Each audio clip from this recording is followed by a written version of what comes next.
Hi Jefferson Tigers, this is Mrs. Friedericks, and today I'm going to be reading Chapter 5 of our One Jefferson, One Book story, which is Charlotte's Web by E.B. White. The chapter is entitled Charlotte. The night seemed long. Wilbur's stomach was empty and his mind was full. And when your stomach is empty and your mind is full, it's hard to sleep. A dozen times during the night, Wilbur woke and stared into the blackness, listening to the sounds and trying to figure out what time it was. A barn is never perfectly quiet. Even at midnight, there is usually something stirring. The first time he woke, he heard Templeton gnawing a hole in the grain bin. Templeton's teeth scraped loudly against the wood and made quite a racket. A crazy rat, thought Wilbur. Why does he have to stay up all night, grinding his clashes and destroying people's property? Why can't he go to sleep like any decent animal? The second time Wilbur woke, he heard the goose turning on her nest and chuckling to herself. What time is it? Wilbur to the goose. Probably about 11:30, said the goose. Why aren't you asleep, Wilbur? Too many things on my mind, said Wilbur. Well, said the goose, that's not my trouble. I have nothing at all on my mind, but I've too many things under my behind. Have you ever tried to sleep while sitting on 8 eggs? No, replied Wilbur. I suppose it is uncomfortable. How long does it take a goose egg to hatch? Approximately 30 days, all told, answered the goose. But I cheat a little. On warm afternoons, I just pull a little straw over the eggs and go out for a walk. Wilbur yawned and went back to sleep. Whew. In his dreams, he heard again the voice saying, I'll be a friend to you. Go to sleep. You'll see me in the morning. At about half an hour before dawn, Wilbur woke and listened. The barn was still dark. The sheep lay motionless. Even the goose was quiet. Overhead on the main floor, nothing stirred. The cows were resting, the horses dozed. Templeton had quit work and gone off somewhere on an errand. The only sound was a slight scrapping noise from the rooftop where the weather vane swung back and forth. Wilbur loved the barn when it was like this, calm and quiet, waiting for light. Day is almost here, he thought. Through a small window, a faint gleam appeared. One by one, the stars went out. Wilbur could see the goose a few feet away. She sat with her head tucked under wing. Then he could see the sheep and the lambs, and the sky lightened. Oh, beautiful day, it is here at last. Today, I shall find my friend. Wilbur looked everywhere. He searched his pen thoroughly. He examined the window ledge, stared up at the ceiling, but saw nothing new. Finally, he decided he would have to speak up. He hated to break the lovely stillness of dawn by using his voice, but he couldn't think of any other way to locate the mysterious new friend, who was nowhere to be seen. So Wilbur cleared his throat. Attention, please, he said in a loud, firm voice. Will the party who addressed me at bedtime last night kindly make himself or herself known by giving an appropriate sign or signal? Wilbur paused and listened. All the other animals lifted their heads and stared.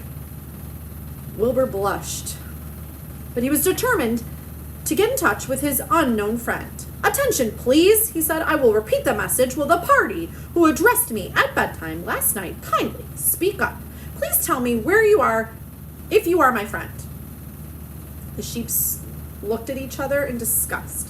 Stop your nonsense, Wilbur, said the oldest sheep. If you have a new friend here, you are probably disturbing his rest, and the quickest way to spoil a friendship is to wake somebody up in the morning before he is ready. How can you be sure your friend is an early riser?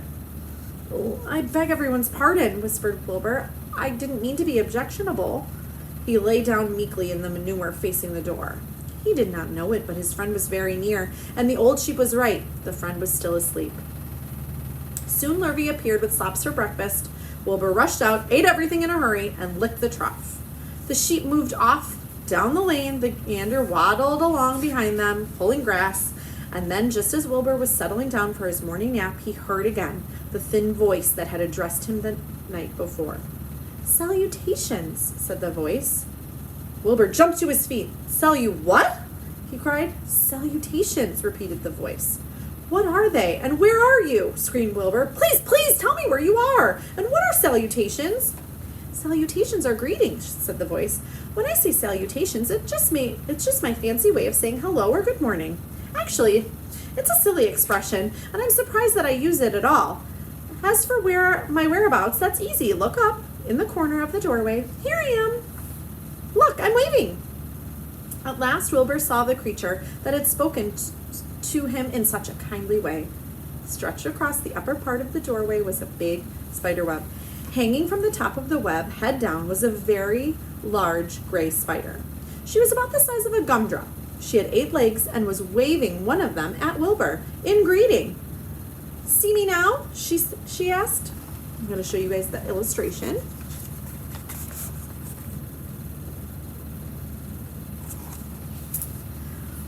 "Oh, yes, indeed," said Wilbur. "Yes, indeed. How are you? Good morning. Salutations. Very pleased to meet you. What is your name, please? May I have your name?" "My name is Charlotte," said the spider. "Charlotte what?" asked Wilbur eagerly. "Charlotte A. Kavitka. But just call me Charlotte." "I think you're beautiful," said Wilbur. "Well, I am pretty," replied Charlotte. "There's no denying that. Almost all spiders are rather nice looking. I'm not as flashy as some, but I'll do. I wish I could see you, Wilbur, as clearly as you can see me." "Why can't you?" asked the pig. "I'm right here." "Yes, but I'm nearsighted. I've always been dreadfully nearsighted. It's good in some ways, not so good in others. Watch me wrap up this fly."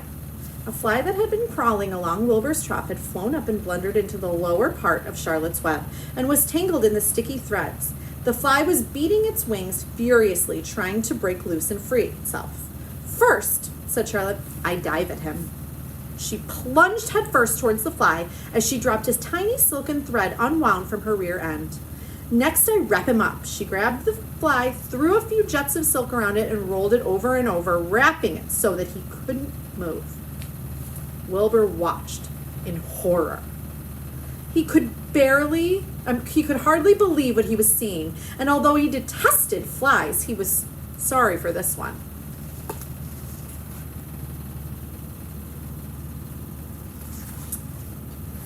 "There," said Charlotte. "Now I knock him out, so he'll be more comfortable." She bit the fly. "He can't feel a thing now," she remarked. "He'll make a perfect breakfast for me." "You mean you eat flies?" gasped Wilbur. "Certainly, flies, bugs, grasshoppers, choice beetles, moths, butterflies, tasty cockroaches, gnats, midges, daddy longlegs, centipedes, mosquitoes, crickets, anything that is careless enough to get caught in my web. I have to live, don't I?" "Why, yes, of course," said Wilbur. "Do they taste good?" "Delicious, of course. I don't really eat them, I drink them." "Drink their blood. I love blood," said Charlotte, and her pleasant thin voice grew even thinner and more pleasant. "Don't say that," Wilbur groaned. "Please don't say things like that." "Why not? It's true. I have to say what is true. I'm not entirely happy about my diet of flies and bugs, but it's the way I'm made. A spider has to pick up a living somehow or other, and I happen to be a trapper. I just naturally build a web and trap flies and other insects. My mother was a trapper before me, her mother was a trapper before her. All our family have been trappers, way back for thousands and thousands of years. We spiders have been laying for flies and bugs." "It's a miserable inheritance," said Wilbur gloomily. He was sad because his new friend was so bloodthirsty. "Yes, it is," agreed Charlotte, "but I can't help it. I don't know how the first spider in the early days of the world happened to think up this fancy idea of spinning a web, but she did, and it was clever of her too. And since then, all of us spiders have had to work the same. It's not a bad pitch on the whole." "It's cruel," replied Wilbur, who did not intend to be argued out of his position. "Well, you can't talk," said Charlotte. "You have your meals brought to you in a pail. Nobody feeds me. I have to get my own living. I live by my wits. I have to be sharp and clever, lest I go hungry. I have to think things out, catch what I can, take what comes. And it just so happens, my friend, that what comes is flies, insects, and bugs." "And furthermore," said Charlotte, shaking one of her legs, "do you realize that if I didn't catch bugs and eat them, bugs would increase and multiply and get so numerous that they'd destroy the earth, wipe everything out?" "Really?" said Wilbur. "I wouldn't want that to happen. Perhaps your web is a good thing after all." The goose had been listening to this conversation and chuckling to herself.